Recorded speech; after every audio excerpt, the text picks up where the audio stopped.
നമസ്കാരം. ഇന്ന് ഭഗവാന്റെ ആറാട്ടാണ്. ഭഗവാൻ പള്ളിവേട്ടൊക്കെ കഴിഞ്ഞിട്ട് ക്ഷീണത്തിൽ കിടന്നുറങ്ങി.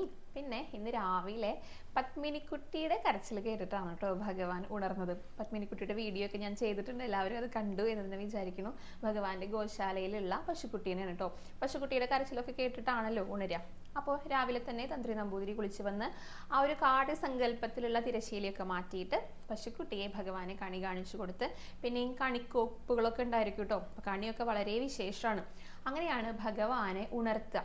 പിന്നെ ഉണർത്തിക്കഴിഞ്ഞാൽ ഭഗവാന് പ്രഭാത കൃത്യങ്ങളൊക്കെ ഉണ്ട്, കുളിപ്പിക്കലൊക്കെ ഉണ്ട്. അപ്പോൾ ഒരു ജലദ്രോണിയൊക്കെ ആ ഒരു നടപ്പുരയിൽ, അവിടെ ഒരു ജലദ്രോണി എന്ന് ഉദ്ദേശിക്കുന്നത് കൃത്രിമമായിട്ടുള്ള ഒരു ജലസ്രോതസ് കേട്ടോ. അതിൽ വെള്ളി കൊണ്ടുള്ള ആമയും മത്സ്യവും ഒക്കെ ഇട്ട് വെച്ചിട്ടുണ്ടായിരിക്കും. എന്നിട്ട് ഭഗവാനെ ഒരു പീഠത്തിൽ ഇരുത്തിയിട്ടാണ് ഭഗവാന്റെ പല്ലുതേപ്പ്, നാക്കുവടിപ്പ്, അതൊക്കെ എല്ലാ പ്രഭാത കൃത്യങ്ങളും ചെയ്ത് കഴിഞ്ഞിട്ട് ഭഗവാൻ അഭിഷേകമൊക്കെ ഉണ്ട് കേട്ടോ. ആ ഒരു സമയത്ത് അത് ആദ്യം വെള്ളം കൊണ്ട് അഭിഷേകമുണ്ട്, പിന്നെ എണ്ണ കൊണ്ട് അഭിഷേകം, വാഗ കൊണ്ട് അഭിഷേകം, തേൻ കൊണ്ട് അഭിഷേകം, നെയ്യ് കൊണ്ട് അഭിഷേകം, മഞ്ഞൾപ്പൊടി കൊണ്ട് അഭിഷേകം, പിന്നെ വെള്ളം കൊണ്ട് അഭിഷേകം.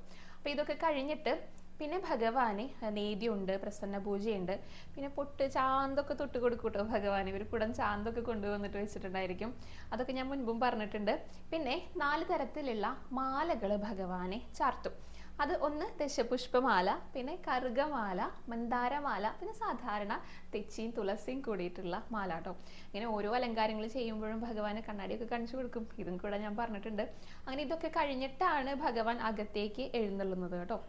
അതിനുശേഷമാണ്, അതായത് അകത്തേക്ക് എഴുന്നള്ളുന്നതോട് കൂടിയിട്ടാണ് പള്ളിവേട്ടയുടെ ചടങ്ങുകളൊക്കെ സമാപിക്കുക. എന്നിട്ടാണ് പിന്നെ ഭഗവാനെ പന്തീരടി ഉള്ളത്. ആ ഒരു സമയം അത്യാവശ്യ സമയമൊക്കെ ആയിട്ടുണ്ടായിരിക്കും ഈ ഒരു കാര്യങ്ങൾ, ചടങ്ങുകളൊക്കെ കഴിയുമ്പോഴേക്കും. അതുകൊണ്ട് തന്നെ ഇന്ന് ഉച്ചയ്ക്ക് ഉച്ചപൂജ ആയിരിക്കില്ല ഉണ്ടായിരിക്കുക, പന്തീരടി ആയിരിക്കും ഉണ്ടായിരിക്കുക കേട്ടോ. ആ പന്തീരടിയുടെ സമയത്ത് ഭഗവാൻ അലങ്കാരമൊക്കെ ഉണ്ടാവും. പിന്നെ ഉച്ചപൂജ എന്ന് പറയുന്നത് ആറാട്ടൊക്കെ കഴിഞ്ഞിട്ട് ഭഗവതിക്കെട്ടിൽ വെച്ചിട്ടാണ് ഉച്ചപൂജയും നടക്കുന്നത്.